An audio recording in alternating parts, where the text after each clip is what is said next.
7시 반부터 8시 반까지 1시간 동안 강의 맡게 된 정경호입니다. 만나서 반갑습니다. 우선 시간이 워낙 짧은데요. 한국 사람들이 만나면 딱 궁금해하는 게 뭐 나이, 기업, 미용, 고향 뭐 이런 것들이잖아요. 근데 저는 이 질문 하나로 오늘 강의 좀 시작해 볼까 합니다. 제가 가끔은 케이블 혹은 TV를 돌리시다 보면 유선 방송에 제가 보이실 때가 있을 거예요. 뭐 경제 TV라든가 뭐 직업 방송 혹은 쿠키 TV 이런 데 지금 왕왕 출연을 하고 있는데요. 저 사람 딱 보고 저 강사 누구 좀 닮았다 딱 떠오르는 사람 얼굴 딱 있으시면 누구 닮았다 생각 드십니까? 딱 네? 이쪽에서 어떤 분이 예? 선생님 기분이 많이 안 좋은데요. 제가 그닥 좋아하지 않는. 네. 근데 강용석 뭐 얘기도 듣고요. 뭐 가끔은 삼성의 이지용 닮았다는 얘기도 좀 하시던데 오늘은 분위기가 그닥 승질내고 계십니까? 오늘 출발이 만만치 않은데요. 예. 근데 여기 오른쪽에 계시던 그 우리 사장님이 말씀하시는 것 같은데, 네? 네, 오른쪽에 계시는 사장님이 말씀하시는 것 같은데 2년 전에 대박난 프로그램이 하나 있었죠. 예, 나는 가수다에. 예, 나는 가수다에 제가 이분 닮았다는 좀 왕왕 들었어요. 딱 떠오르시는 예, 그렇습니다. 임재범 닮았다는 좀 왕왕 들었는데요. 짜증내지 마시고 제가 들은 얘기니까요. 예, 근데 중요한 질문이 있어서 말씀드리고자 하는 겁니다. 제가 임재범 닮았다는 왕왕 들었는데 임재범의 제가 여러분이랑 노래를 딱 듣다가 사람이 노래를 듣다가 눈물을 흘릴 수도 있구나 이걸 제가 처음 경험해 봤어요. 자, 한번 여쭤보도록 하겠습니다. 난 노래를 듣다가 눈물을 흘려본 적 있다. 한번 손 들어보시죠. 노래방에서 술 취해서 흘리시는 거 말고 그건 내리시고요. 노래방 안 가세요? 제가 이 말씀 질문 드리는 이유가 뭐냐면 인간의 뇌는 반을 딱 쪼개면 좌뇌는 뭘 담당할까요? 인간의 뇌는 반의 좌뇌는 우리 선생님들이 우리 사장님들이 뛰어나신 뭐 지성, 이성, 논리, 수치, 분석, 통계를 담당합니다. 우뇌는 뭘 담당할까요? 감정, 감성, 느낌. 그러니까 울음이라는 거, 웃음이라는 거는 좌뇌일까요? 우뇌일까요? 우뇌에 해당되는 부분입니다. 제가 근데 이 말씀을 드리고 시작하는 이유가 뭐냐면 소통의 제일 중요한 키워드이자 사람의 관계, 커뮤니케이션에서 굉장히 중요한 하나의 소재이겠다 싶어서 말씀을 좀 드리고자 하는데 미국의 림나라는 마케팅 협회에서 조사를 해봤어요. 뭐 중요한 데이터는 아니지만 참고해 보실 만한 데이터. 뭐냐면 인간이 어떤 결정을 할 때, 어떤 사인을 할 때, 어떤 계약서를 딱 쓸 때 놀랍게도 뇌의 활성화 정도를 보니까 좌뇌가 활성화됐을 때가 아니고 우뇌가 활성화. 그런데 놀랍게도 우뇌가 80% 활성화됐을 때 사인을 하거나 계약을 하거나 혹은 다짐을 하거나 결심을 하고 결단한다는 겁니다. 인간은 생각보다 굉장히 합리적인 존재일 것 같지만 굉장히 비논리적이고 굉장히 비이성적이라는 것이죠. 결국 운에 대한 부분이 워낙 크더라는 겁니다. 자, 직접적으로 말씀드릴게요. 그래서 회사 책임지고 나왔습니다. 야, 내가 책임지고 나갈게. 그래서 뭐 손해배상, 민사 다 합의 보고 나왔습니다. 갈 데가 있을까요? 없을까요? 회사 받아주는 회사 없더라고요. 전국에서 유일하게 딱 한 군데서 받아주더라고요. 상관없대요. 그 위원장 했어도 상관없대. 들어오시려. 어디서 받아줬을까요? 이걸 또 여쭤봤더니 또 다단계에서 받아왔을 것 같다고 그냥 막 던지시는 분들이. 근데 제가 여기서 큰 깨달음이 있어서 말씀드리겠습니다. 이 회사명을 제가 거론할 수는 없는데 H라는 네트워크 회사, 우리는 네트워크 회사, 아니 다단계, 그분들은 이제 네트워크 회사라고 하죠. 어찌됐든 그 회사에 13년 전에 갈 데가 없어서 사업선을 간 적이 있습니다. 근데 도저히 제가 입사를 못 하겠더라고요. 그래서 13년 전에 여기 딱 나왔습니다. 6개월 동안 실업자였었어요. 근데 작년 10월에 마케팅 이사에서 그 회사에서 직접 전화가 온 겁니다. 상위 5%라고 하죠. 다이아몬드급. 그래서 뭐 사장님 모시고 좋은 자리에 한번 초대를 하고 싶다는 거예요. 제가 13년 전과 작년 10월을 생각하면서 큰 깨달음이 있었습니다. 자, 13년 전에 어땠을까요? 가장 바닥의 마음이죠. 작년 10월은요. 뭐 의전이 틀리더라고요. 작년에는 가장 최고의 마음이었죠. 제가 그때 큰 깨달음이 왔습니다. 지금 잘 된다고 너무 좋아할 필요도 없고 지금 안 된다고 너무 슬퍼할 필요도 없다는 거예요. 인생은 계속 롤러코스터입니다. 아마 동의하실 겁니다. 어제, 오늘 우리가 반복되는 어려움들이 있었을 때 내일은 어떤 희망이 있을지. 그래서 저는 제일 좋아하는 얘기가 이 얘기입니다. 삶은 풀어야 될 숙제가 아니라 누려야 될 신비다. 자, 여기서 제가 좀 건방진 말씀드릴게요. 반드시 성공하는 세일즈 스킬, 비즈니스 스킬 두 가지가 있더라는 거죠. 첫 번째가 뭘까요? 반드시 성공할 세일즈 비즈니스 스킬. 제 작은 경험입니다만 첫 번째 뭐냐면 내 마음이 절박함이 있어야 되더라고요. 저는 여기서 성공할 수밖에 없었습니다. 제가 상위 3% 내에서 벗어난 적은 없어요. 근데 이유가 뭘까 생각해 보니까 갈 데가 없는 겁니다. 그러니까 목숨 걸고 일할 수밖에 없는 거죠. 절박함. 두 번째는 뭐냐면 경제학 용어로도 있죠. 예, 티핑 포인트, 버티기인 것 같습니다. 알리바바 마윤에 대해서 많은 회자가 되고 있어요. 방송에서도 회자가 많이 되고 있습니다. 저도 리더십 교육 혹은 뭐 경영, 차부장급들 교육하면 이 얘기를 반드시 하는데 우리가 거기서 놓치고 있는 부분이 있어요. 알리바바 마윤이 위대한 이유는 뭐냐면 대박이 났기 때문에 위대한 게 아니라 놀랍게도 3년 동안 단 한 푼의 수입도 없었다는 것이죠. 내가 사업을 하는데 단 한 푼의 수입도 없이 3년을 버텨낼 수 있다? 저는 그 부분에 있어서 성공하는 세일즈 스킬, 비즈니스 스킬 두 가지는 첫 번째, 내 마음의 절박함, 두 번째는 이 버티기라는 티핑 포인트가 아닌가 이렇게 생각합니다. 반드시 깔려가는 시간이 필요하다는 거죠. 어쨌든 그 이후에 대우증권, 미래에셋증권, 현재는 엔학골에 같이 이렇게 일하고 있습니다. 고용노동선 이렇게 같이 일하고 있는데 혹시 아까 우리 회장님 혹은 또 다른 사장님께서 딱 먼저 알아봐 주셨는데 혹시 엔학골의 뜻을 아시는 분 계십니까? 자, 이 뜻에 대해서 말씀드리고자 하는데요. 제가 30대 때 이제 회사를 옮기고 나서 아시겠지만 금융회사는 자기가 열심히 하면 짧은 시간 내에 돈을 모았습니다. 그래서 제가 열심히 일을 해가지고요. 짧은 기간에 5억을 모았습니다. 자, 이거 투자했을까요? 저축했겠죠. 당연히 투자했겠죠. 자, 이 투자한 게 만약에 5억이 50억이 됐으면 제가 이 자리에 서 있을까요? 자, 여기서 굉장히 중요한 얘기가 있기 때문에 중요한 메시지가 있어서 말씀드릴까 합니다. 5억이 50억이 됐으면 제가 이 자리에 서 있을까요? 어디가 있을까요? 자, 우리 선생님도 축하드려요. 물론 워낙에 이렇게 대단한 용량들을 가지고 계시겠죠. 자, 로또 50억에 지금 당첨이 되어 있어요. 아니, 진짜 50억. 로또. 지키고, 예? 은행으로 굉장히 순수한 영혼이시네요. 이 자리에서, 그렇죠. 예. 남자 중심으로 말씀드릴게요. 오해하지 마시고요. 남자들은 그렇게 큰 돈이 생기면 50억, 로또 완전 꽁돈이잖아요. 첫날 어디 갈까요? 그렇죠. 술 한잔 하나 가야죠. 첫 번째 술을 엄청 많이 먹고 폭탄주 말아먹다가 그 다음 결국 어디로 갈까요? 대부분의 남자, 여자 우리 선생님들은 잘 모르겠는데 남자는 비슷합니다. 술, 여자, 담배, 그 다음 도박, 마약. 이걸 벗어나지 못해요. 동의하시죠? 술, 여자, 담배, 그 다음 도박 아니면 마약. 이걸 벗어나지 못해요. 혹시 정성 카지노를 가보셨는지 모르겠지만 거기에 놀라운 비즈니스 스킬, 마케팅 스킬, 심리가 숨겨져 있습니다. 정성 카지노에 가면 우리가 이렇게 사는 공간과 다르게 없는 세 가지가 있어요. 뭐가 없을까요? 세 가지. 우리가 일반적으로 사는 공간과 다르게 없는 세 가지. 첫 번째, 시계가 없습니다. 두 번째, 창문. 놀랍습니다. 단체로 연수를 갔다 오셨나 봐요. 놀랍습니다. 이거를 정확하게. 시계, 창문. 세 번째, 뭐가 없을까요? 거울이 없습니다. 게임을 많이 좋아하시는군요. 좋습니다. 좋습니다. 야, 강의가 필요 없는 분이 오셨어요. 야, 저분이 이미 깨달음이 세 가지가 없습니다. 시계가 없고요. 창문이 없고 거울이 없습니다. 이 세 가지가 왜 없을까요? 그렇죠. 그렇죠. 자신을 돌아보지 못하게 하고 자신을 들여다보지 못하게 하고. 이걸 다른 말로 표현하면 뭐라고 얘기했을까요? 성찰을 막아버린다는 거죠. 이 불경으로라고도 알 수 있지만 불교에서 많이 쓰는 용어죠. 성찰. 그러니까 세상에서 가장 위험한 게 뭐냐면 자신을 들여다보지 못하는 거죠. 자, 선생님들 오늘 새롭게 정리하셨으면 좋겠습니다. 우린 대부분 소통을 하면 화살을 밖으로 향하죠. 아닙니다. 소통은 세 가지로 나누셔야 돼요. 첫 번째 소통은 뭘까요?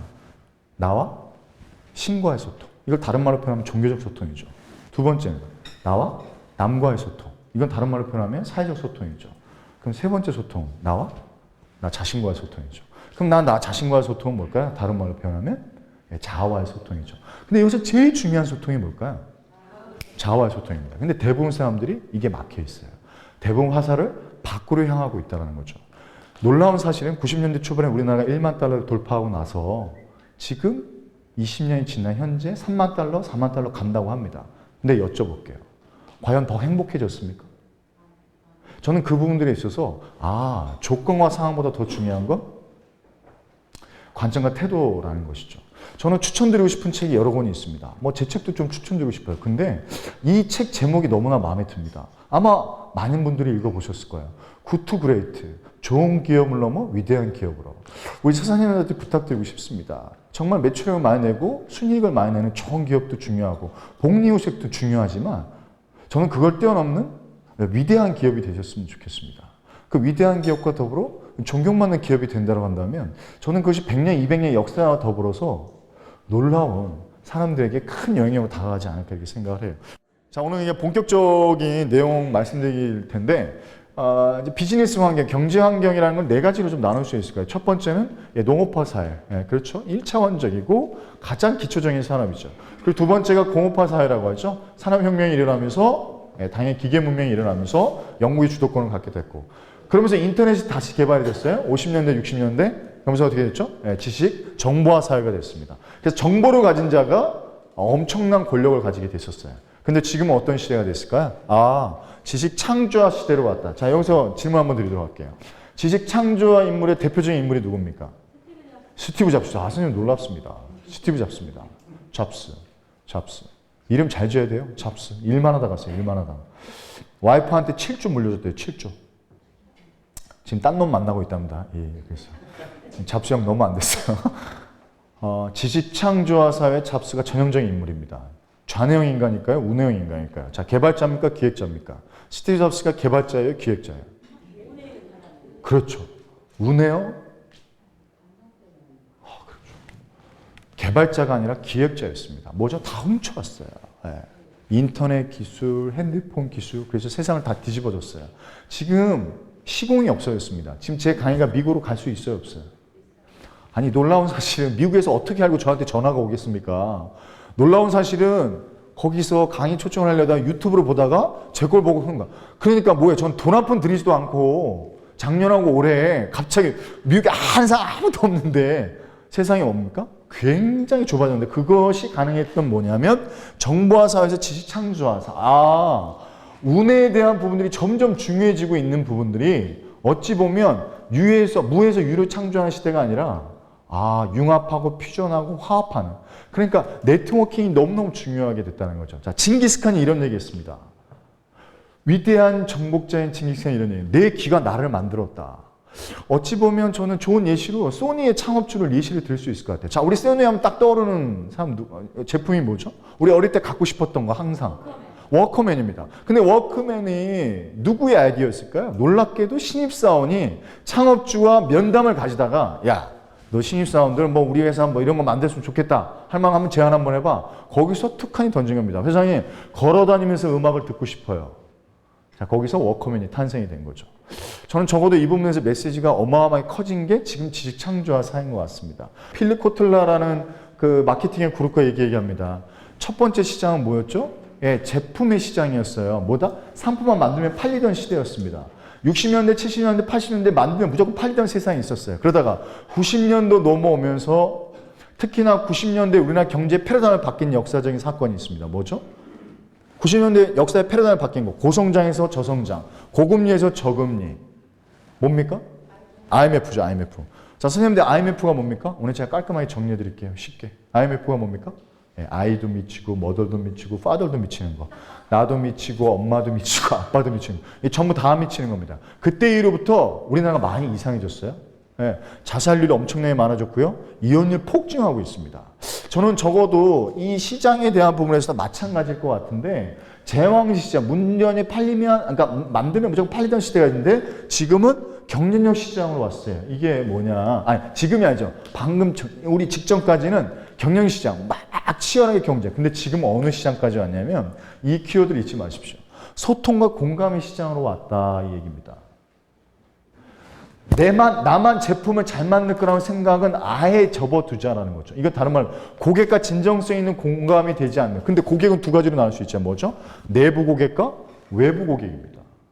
선생님, 저는 안타까운 게 있습니다. 면접관으로도 가끔 갈 때가 있고요. 면접 교육을 할 때도 있습니다. 중요한 사실은 뭐냐면 너무 심하게 압박을 하다 보니까 너무 심하게 모멸감을 주더라는 거죠.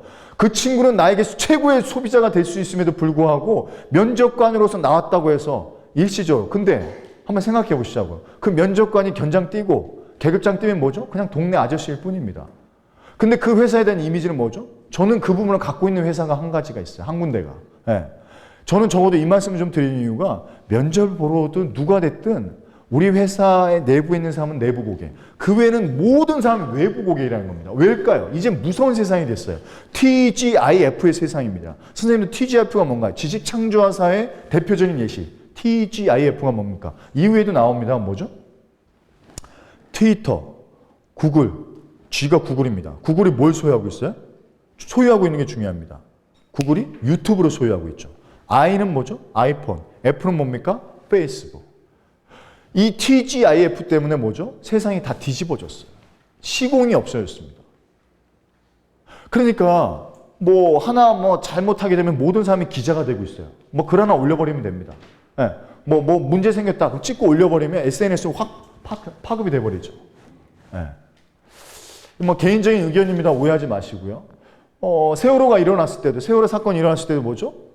대중 공중파에 대한 신뢰도는 전 솔직히 많이 떨어졌습니다. 제가 JTBC를 이렇게 좋아할 줄 알았나요? 그리고 유튜브를 이렇게 많이 볼 줄 알았나요? 근데 유튜브가 뭐죠? 최고의 방생 최면이 돼주고 있다는 거죠. 저한테는. 이제 뭡니까? 굉장히 다양해져 있다는 거죠. 다방면으로 뭐죠? 개인의 예약력이 점점 커지고 있다는 겁니다. 이게 그 얘기입니다. 그러니까 뭐다? 마쓰다 고노스케 이런 얘기 있잖아요. 마쓰다 고노스케가 누굽니까? 일본의 3대 경영 신이 나오죠. 마쓰다 고노스케, 이나모리 가지오, 혼다 소이치로. 근데 마쓰다 고노스케 이런 얘기 있어요. 100-1은 0이다. 한 명을 잃으면 100명을 잃는 거랑 똑같다.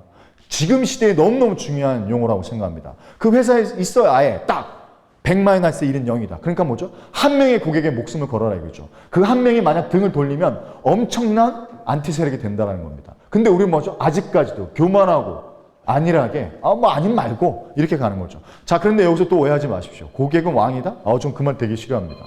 네, 그래서 앤드류 카네이가 이런 얘기했죠. 가끔은 쉬어주려고 저렇게 뱃소리가 들리는 건가? 근데 앤드류 카네이가 이런 얘기했습니다. 앤드류 카네이가 뭡니까?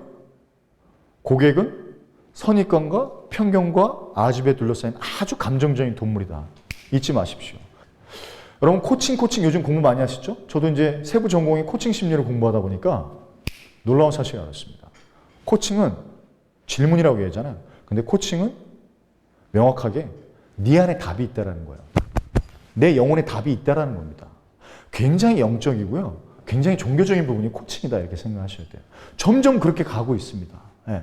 왜냐하면 외부적으로 드러난 조건과 상황만으로는 절대 사람이 이제 본격적인 부분들 이제 뭐 목표도 세우시고 이제 막 그런 분을 어떻게 달성할까 이렇게 많이 이제 고민들 하실 텐데 이제 연말도 다가오시니까 선생님 질문 드리도록 할게요.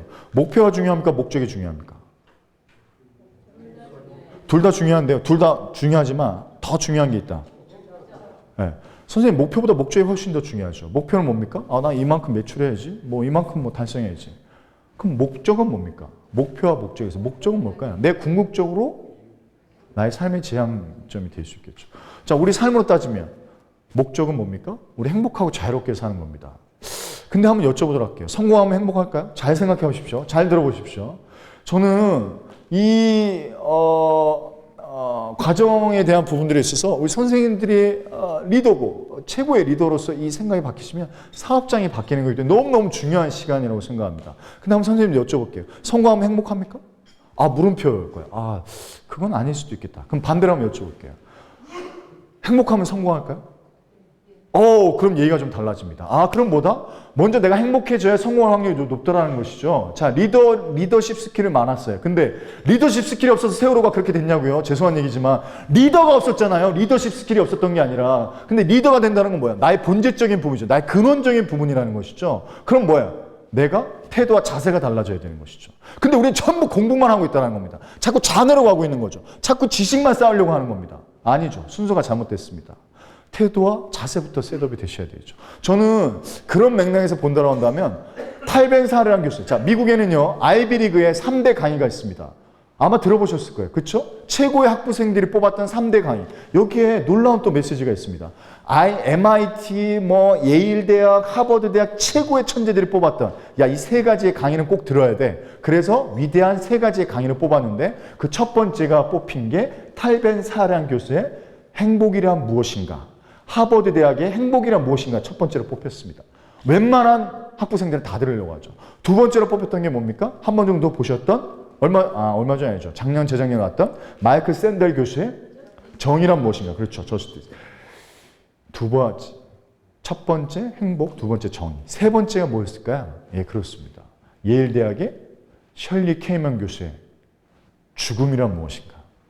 결국 행복과 정의와 죽음에 대한 부분이 셋업이 되지 않으면 인간은 항상 불안할 수밖에 없고 걱정과 염려가 끊이질 않는다는 것이죠. 우리가 왜 성직자가 될 거라고 생각하십니까? 왜 수도자가 될 거라고 생각하세요? 자, 목사님들 강의 갔을 때 이 얘기 들었습니다. 목사님들 왜 성직자가 되셨습니까? 신인들 강의는 아직 못 가봤습니다. 근데 왜 스님이 왜 신부님 되시려고 할까? 이유는 딱 하나죠. 내가 어디로 쏘았고 어디를 가는지 알고 싶은 겁니다. 그것만 알 수 있다고 한다면 제가 봤을 때 인생의 반은 저는 성공한 게 아닐까. 그것만 알 수 있다면 저는 좀 더 행복한 삶을 살지 않을까. 어찌 보면 오늘 가장 중요한 부분이 이 부분인데요. 선생님들 사업장, 조직에서도 활용하셔야 되겠지만 우리 일상사에서 항상 활용하시면 좋겠습니다. 어디서? 집에서부터 먼저 활용하시는 거죠. 자, 우리 선생님들 지금 적으시는 분들 굉장히 많으신데 한번 여쭤보도록 할게요. 이 집에 가서 보실 확률이 있을까요? 없을까요? 네, 솔직하게. 네, 그렇죠. 거의 없으실 거예요. 한 3년에 한 번? 네, 이사하실 때 이거 버릴까 말까. 네, 그러니까 적는 건 너무 연연하지 마시고. 하지만 만약에 가져가신다. 그럼 이 세 가지만 가슴에 다 꽂고 가셨으면 좋겠습니다. 제가 자신 있게 말씀드릴게요. 난다긴다는 탑 클래스에 있는 비즈니스맨들, 난다긴다는 최고의 커뮤니케이션 전문가들, 난다긴다는 분석 전문가들이 공통적으로 내온 얘기입니다. 소통하는 리더의 공통점은 이거다. 그리고 일정 부분 검증이 된 리더의 핵심은 이거다. 라고 해서 제가 자신 있게 말씀드릴 수 있는 내용이니까 특별히 어렵지도 않습니다. 이걸 가슴에 딱 꽂고 와서 뭐가 중요할까요? 네, 그렇죠. 실행과 실천이 중요한 것이죠. 자, 그래서 첫 번째가 뭐냐면 어렵지도 않습니다. 자, 미소와 칭찬이에요. 자, 한국 사람들 칭찬에 인색합니까? 익숙합니까? 엄청 인색합니다. 이유가 왜일까요? 예, 그렇죠. 유교 문화, 체면 문화, 남성 문화, 그리고 뭐죠? 침묵은 금이다. 뭐 이런 것 때문에 쓸데없는 얘기를 하면 굉장히 힘들어 했습니다. 그렇죠. 저는 부산에서 태어나긴 했지만 제 아버님이 해남 옥천, 어머님도 해남 옥천, 근데 군인이셨어요. 그래서 부산에 군사령부에 중령 예편하셨는데 아버지가 저희 어머니한테 여보 사랑해, 여보 고마워, 여보 최고야 이런 얘기를 단 한 번도 들어본 적이 없어요. 어머니도 저희 아버지한테 여보 멋있어요 이런 얘기 단 한 번도 들어본 적이 없어요. 네. 어머니는 주로 인간이라는 표현을 많이 썼어요. 뭐 저 인간, 뭐 이 인간.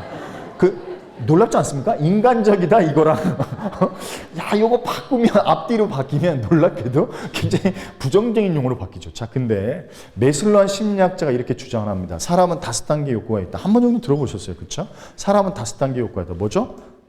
네, 생리적 욕구, 먹고 마셔야 되죠. 두 번째, 안전 욕구, 보호 욕구. 세 번째, 애정 욕구, 소속 욕구, 집단 욕구.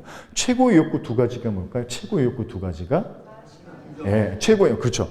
최고의 욕구 중에 2가지. 첫 번째는 뭐냐면 인정 욕구, 존중 욕구예요.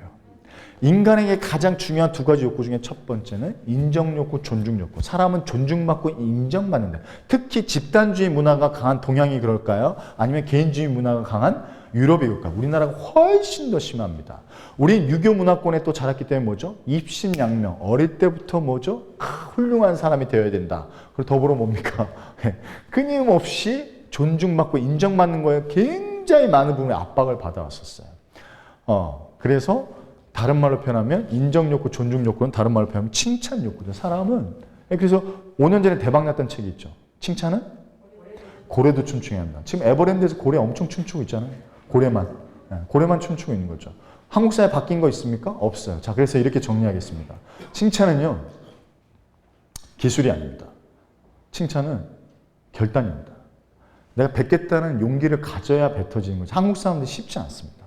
자, 그래서 오늘 그 간단하게 실습을 한번 해보도록 할 텐데, 참고적으로 메슬로우가 가장 최고의 욕구로 뽑았던 마지막이 그렇습니다. 예. 근데 어떤 분은 또 어디 가서 여쭤봤더니 어떤 분이 또 성욕이라고 얘기하셔가지고 제가 강의하다가 총이 필요할 때가 있습니다. 저는 진짜 총을 쏴버리고 있어요. 성욕이 뭡니까? 그렇죠. 성욕은 이제 생리적 욕구. 예. 자아실현. 하나 또 팁으로 말씀드릴까요? 3년 전에 메슬로우가 또 발표를 했어요. 이 사람 뭔가 깨달음이 온 것 같아요. 자아실현을 뛰어넘는 욕구가 있답니다. 최고의 욕구. 5단계에서 8단계로 바꿨어요. 최고의 욕구를 뭐라고 했는 줄 아십니까? 메슬로우가 이렇게 주장해요. 인간의 최고의 욕구는 자아실현을 넘어 자기 초월이다.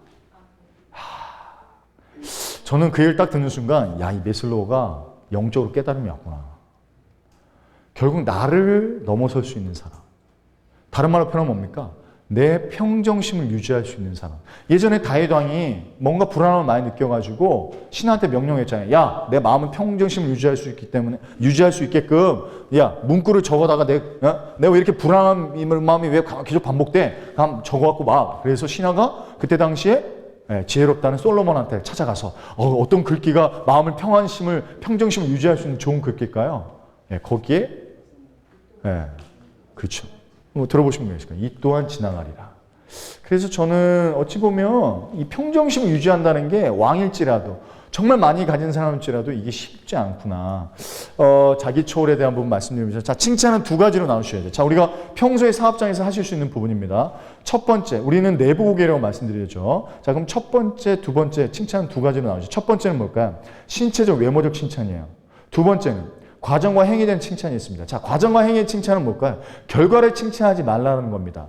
결과를 칭찬한다는 건 이런 거죠. 자, 프로젝트를 따왔어. 야, 잘했어. 역시. 이건 뭐죠? 결과를 칭찬한다라는 거죠. 과정과 행위를 칭찬하는 건 뭘까요? 야, 그 프로젝트 따려고 토요일도 출근하고 그때 일요일도 9시까지 일했었지. 3일 반낮을 세우고. 자, 중요한 건 뭘까요? 네가 성실했고 네가 노력했던 과정들이 언급했을 때. 그러니까 칭찬하려면 어떻게 된다? 제발. 첫 번째 1단계가 있습니다. 뭐죠?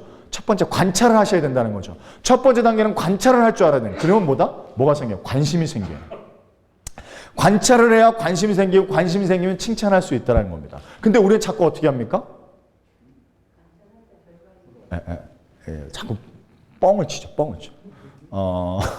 자, 그래서 칭찬이 얼마나 어려운지 제가 예시를 드릴게요. 자, 그 신체적 외모의 칭찬 1차적으로 할 수 있는 거고 과정과 행위의 칭찬 두 번째로 한다. 그럼 신체적 외모의 칭찬에 좋은 예시를 한번 드릴게요. 자, 신체적 외모의 칭찬은 쉬워요? 결코 쉽지 않습니다. 자, 예시를 드릴게요. 제가 어떤 사장님을 만났습니다. 여자 사장님. 네, 만났습니다. 사장님 안녕하세요. 처음 뵙겠습니다. 그리고 미소와 칭찬을 딱 하려고 했어요. 왜? 저도 이제 그분하고 이제 소통을 하려고요. 제휴, 협상 뭐 이렇게 하려고. 근데 칭찬을 딱 하려고 했는데 제가 순간 당황했습니다. 왜일까요? 자, 미소와 칭찬. 자, 신체적 외모 칭찬을 딱 하려고 했어요. 근데 제가 왜 순간 당황했을까요? 칭찬거리가 너무 없어요. 그러니까 얼굴에 일단 질서를 너무 잃으셨고 몸이 장난을 쳐놓으셨어요. 그래서 제가 이렇게 했습니다. 보통 그렇게 많이 하죠. 참 미인이시네요. 그런 얘기 많이 들으시죠? 놀랍게도 이분이 딱 이렇게 얘기합니다. 저기요, 그냥 본론만 얘기하세요. 본인도 아는 거죠. 너무 자유롭다라는 거예요. 자, 그래서 제가 또 칭찬을 연구하기 시작했습니다. 이렇게 하면 되겠구나. 첫 번째, 신체적 외모 칭찬하려면 부분 칭찬하면 됩니다. 아시겠죠? 전체를 칭찬하는 게 아니라 부분 그리고 형용사 부사를 써서 자, 그래서 이렇게 칭찬했습니다. 안녕하세요 사장님, 처음 뵙겠습니다. 사장님 뭐 제휴 협상. 안녕하세요. 근데 역시 질서가 없어. 그래 당황하지 않습니다. 눈이 참 매력적이시네요. 그런 얘기 많이 들으시죠? 놀랍게도 눈은 다 매력적입니다. 근데 그 사람 그 얘기 처음 들어본 거죠.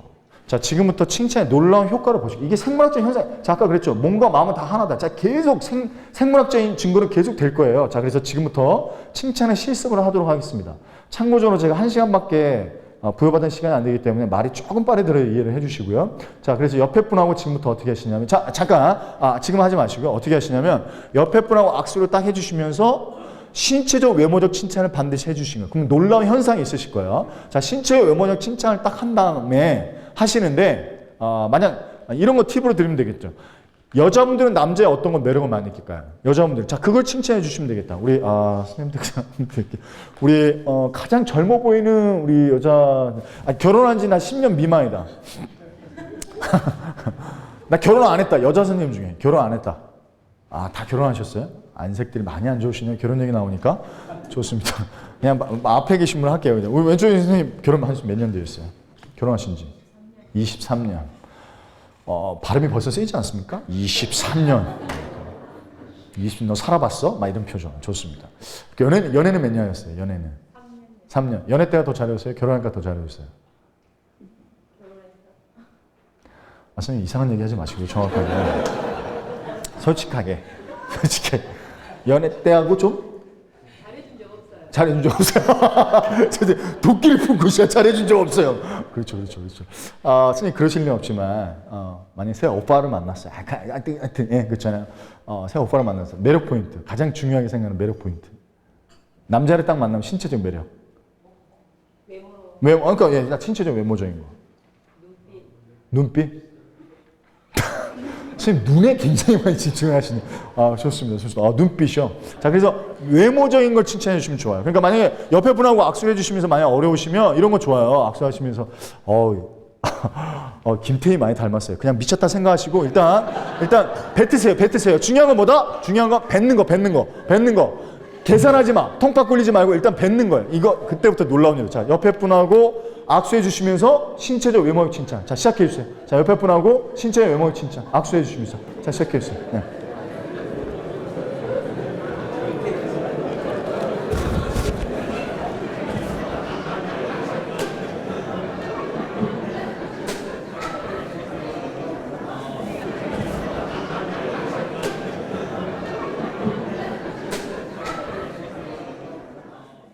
상대방을 미소 짓게 만드는 최고의 방법은 칭찬입니다.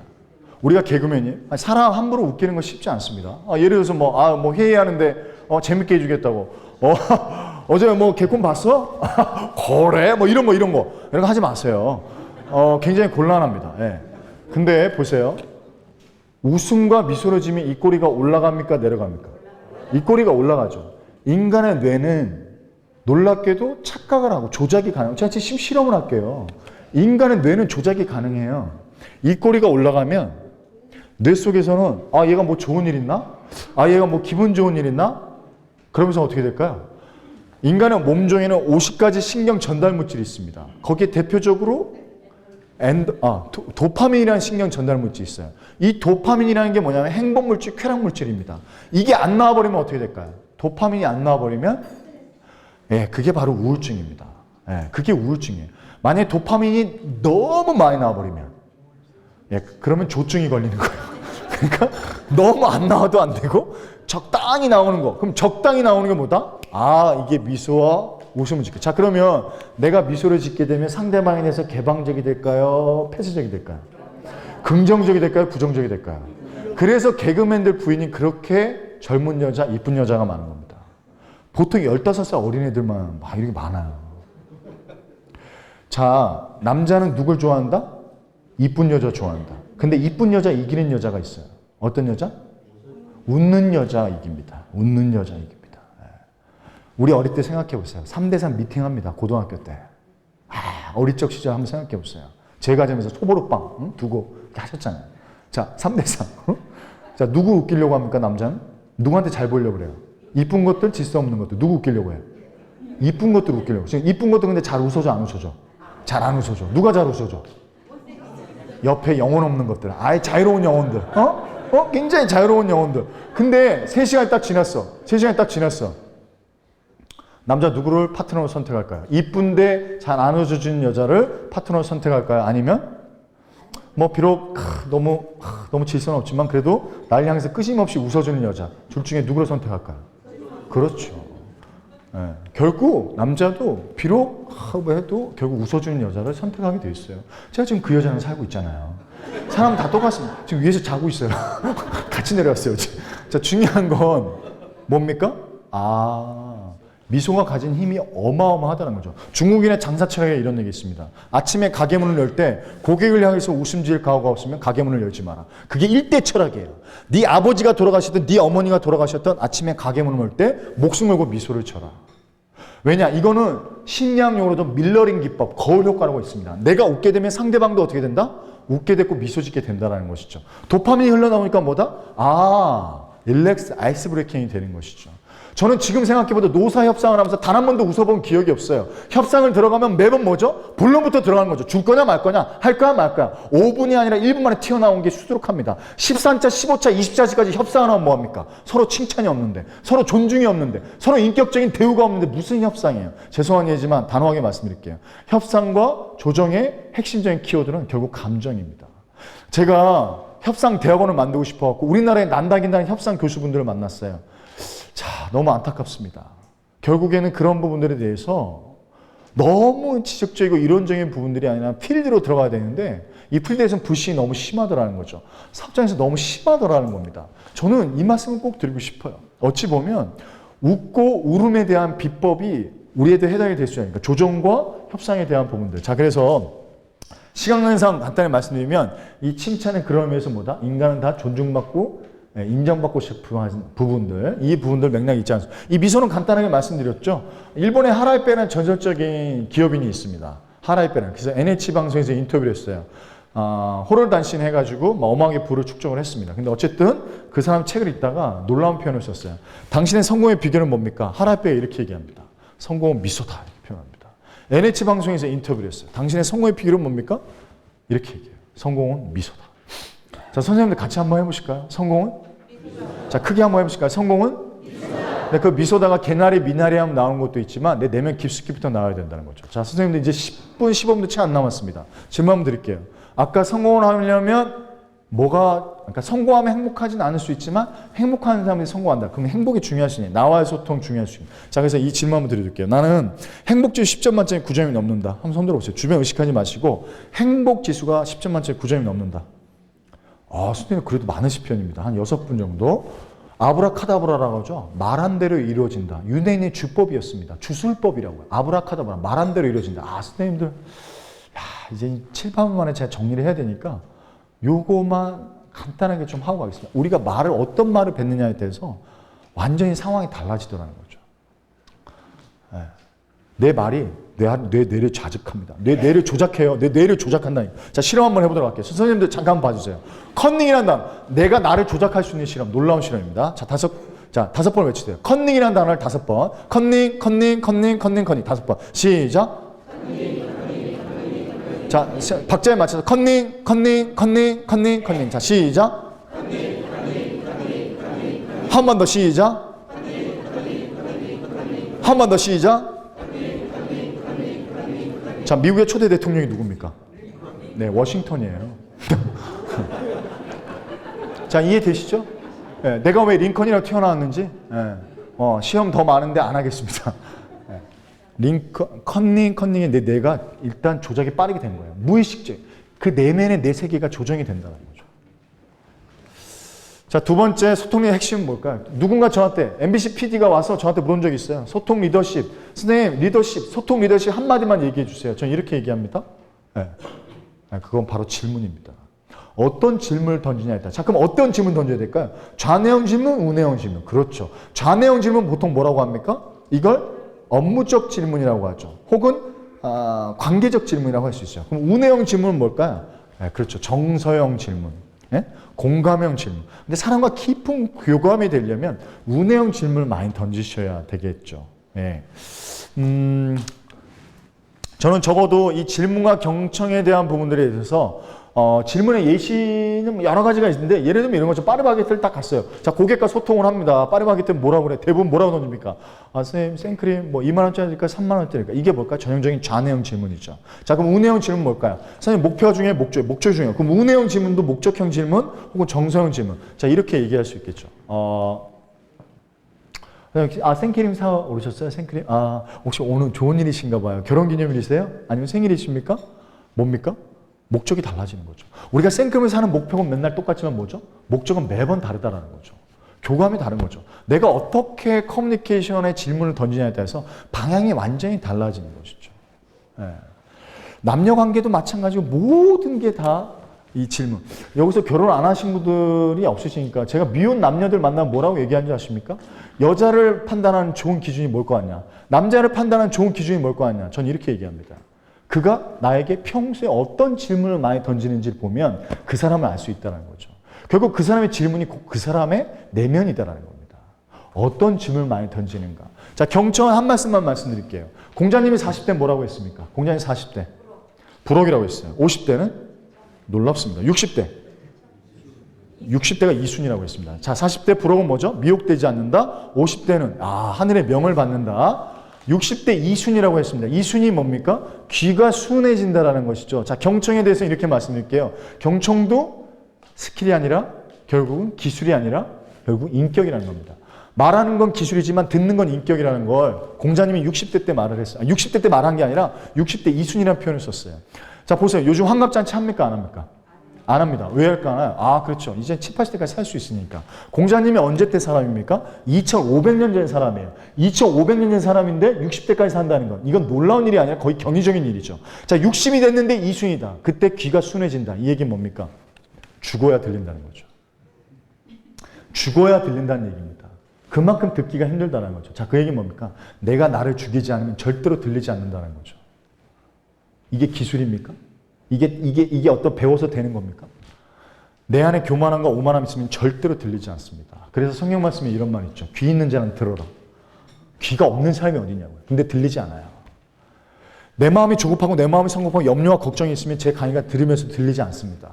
왜? 내 마음이 뭔가 불안하고 걱정이 있습니다. 화살 밖으로 향하시는 게 아니라 그래서 안으로 향하시는 거예요. 세 번째 가장 중요한 게 애정과 인내입니다. 반복적으로 말씀 좀 드리지만 일정 시간은 반드시 필요한 부분들이 이 스킬을 쓴다라고 해서 바로 그래서 어찌 보면 가장 중요한 게 사람에 대한 애정과 인내 이건 다른 말로 사람에 대한 감사가 있지 않으면 이 두 가지는 이루어지기 쉽지 않다는 거죠. 설득은 보통 네 가지로 나눕니다. 전달자가 있고 수신자가 있고 중간에 채널이 있고 메시지가 있습니다. 자, 전달자에서 제일 중요한 게 에토스, 파토스, 로고스라고 하는데 신뢰가 제일 중요합니다. 아리스토텔레스가 이런 얘기 했어요. 에토스, 파토스, 로고스. 에토스가 뭡니까? 신뢰가 50%랍니다. 그게 뭐죠? 평판 관리를 잘 하자. 자, 수면제약과 이게 슬리퍼 이펙트라고 해서 놀랍게도 사람은 어떤 메시지를 반복적으로 들으면 출처를 기억하는 게 아니라 결국 내용만 남게 되더라는 겁니다. 자, 그래서 전달자에 있어서 평판 관리를 좀 잘하자. 후광효과, 초도효과는 다 들어보셨죠? 초도효과는 간단하게 좀 말씀 좀 드리겠습니다. MOT, 모먼트 오브 트루스. 그래서 그 사람이 나를 판단하는데 제일 중요한 게 첫인상을 결정짓는데 두 가지가 있다래. 뭐죠? 표정과 복장이더라는 겁니다. 자, 표정의 대표적인 게 미소죠. 미소. 그래서 미소를 결단해라. 이 부분이 초두 효과랑 연관이 되고 메시지는 당연히 뭐다? 긍정의 메시지를 써라. 그게 조작이 되니까. 자, 채널은 인쇄매체 TGIF 다 말씀드렸고요. 수용자. 그래서 수용자는 이렇게 말씀드릴게요. 태음인, 태양인, 소음인, 소양인, 주도형, 사교형, 신중형, 안정형, AB형, A형, 뭐 O형 이렇게 나오잖아요. 그럼 우리 사람은 다 다르다라는 겁니다. 틀리다가 아니라 다르다. 선생님 오늘 뭐 이거 할 수는 없으니까 요걸로 한번 해볼까요? A형 손 들어보세요. A형. 자, A형은 소세지라고 합니다. 소세지. 네, 소심하고 세심하고 지랄 맞고 B형. 네, B형은 이제 오이지라고 합니다. 오이지. 오만하고 이기적이고 지랄 맞고. O형 손 들어보세요. O형. 네, O형 단무지. 네, 단순하고 무식하고 지랄 맞고. 저 A형 손 들어보세요. A형. 네, A형은 지지지. 네, 지랄 맞고 또라이가 많아요. 자, 이 얘기를 들으면 뭔가 조금씩 요소가 있는데 어떤 사람은 좀 더 좀 소심하고 어떤 사람은 좀 단순하고 이렇게 그래서 거기에 맞게끔 수용자에 맞게끔 전달하자. 어떤 사람은 신중형이다? 그럼 신중하게 가고. 자, 그래서 질문과 스트로를 설득시키는 그래서 어떤 질문을 던질 것이냐? 운해형 질문. 자, AI 조직을 살리는 긍정의 힘은 강점에서 appreciative inquiry 해가지고 긍정의 힘은 그래서 이거 마틴 셀리그만이 미국 심리학회 학회장에서 들고 나온 겁니다. 자, 이거에 대한 좋은 예시를 한번 드릴게요. 뭐냐면 조직과 어떤 이야기를 나눌 때 뭐다? 왜 안 되는가에 집중하는 이게 도요타 방식이죠. 그거 왜 안 되는 것 같아? 그랬는데 이제 패러다임을 바꿔야 된다는 거 뭐죠? 왜 잘 되는 것 같아? 그래서 잘하는 거에 집중을 해라. 제길치 회장은 이렇게 얘기했습니다. 한 가지의 부정적인 피드백을 하려면 반드시 5가지의 긍정적인 피드백을 해라. 이렇게 얘기를 했었죠. 자, 그래서 잘 되는 요인에 집중을 해라. 이렇게 얘기를 합니다. 그래서 제일 좋은 질문은 뭐죠? 조직원들을 붐업하는 데 좋은 질문거리. 네, 정수적 질문. 좋은 얘기입니다. 너의 최고의 순간은 언제인 것 같아? 이 얘기만 가지고 3시간 얘기할 수 있습니다. 자녀분들하고 얘기할 때도 마찬가지죠. 뭔가 기가 죽었다? 야, 우리 아들은 살아오면서 최고의 순간이 언제야? 그러면 그땐 살아온 뭐죠? 네, 엄청난 셀프 동기부여가 되죠. 셀프 모티베이션이 되는 겁니다. 나머지는 시간 관계상 이렇게 좀 스킵을 하도록 하고요. 여기서 이것만 간단하게 말씀드릴게요. 매력이라는 사람이 커뮤니케이션을 많이 들어보실 거예요. 내용보다 목소리가 중요하고 목소리보다 바디랭귀지. 바디랭귀지가 뭐죠? 보여지는 이게 55%의 영향력을 가지고 있다. 근데 여기서 보실까요? 복장, 외모, 시장. 복장만 말씀드릴게요. 복장. 미국의 프랭클린 대통령이 이런 얘기했습니다. 먹는 건 나를 위해서 먹되 입는 건 남을 위해서 입어라. 먹는 건 나를 위해서 먹되 입는 건 남을 위해서 입어라. 그럼 정리가 됐네요. 나를 위해서 입는 게 아니라 남을 위해서 입는 거. 외모, 시선, 표정은 미소를 결단하시라는 거죠. 미소. 인생의 성공 3초는 그래서 저는 첫 번째 태도, 어떤 태도일까요? 계속 제가 반복적으로 말씀드렸지만 결국 감사의 태도를 결정하시는 거. 두 번째 벤치마킹은 뭘까요? 모방과 창조는 모방에서 시작되는 거죠. 양용훈 골프 선수 아시죠? 양용훈 골프 선수. 양용훈 골프 선수가 전직이 뭐였죠? 캐디였습니다. 캐디. 양용훈 선수한테 인터뷰했어요. 당신 성공의 비결은 뭡니까? 당신의 스승은 누굽니까? 양용훈 선수가 이렇게 얘기해요. 나의 스승은 유튜브다. 나의 스승은 유튜브다. 유튜브만 보고 뭐죠? 벤치마킹을 한 겁니다. 유튜브만 보고. 머리에서 가슴으로 이게 뭐냐? 결단이 중요하다는 거죠. 괴테란 철학자의 이런 얘기 했습니다. 신은 인간이 결단하면 그때부터 도움을 시작한다. 그러니까 도움을 받으려면 내가 먼저 결단을 해야 된다는 거죠. 전 세 가지. 미소와 칭찬을 결단하시고요. 질문과 경청을 결단하시고 애정과 인내를 결단하시는 거. 근데 한번 여쭤보도록 하겠습니다. 그 조건과 상황은 쉽게 바뀝니까? 조건과 상황을 쉽게 바꿀 수 있어요? 결단코 그렇지 않습니다. 그럼 바꿀 수 있는 게 딱 하나가 있어요. 내가 이 시점에서 바꿀 수 있는 거. 뭘까요? 나의 관점과 태도를 먼저 바꾸시는 겁니다.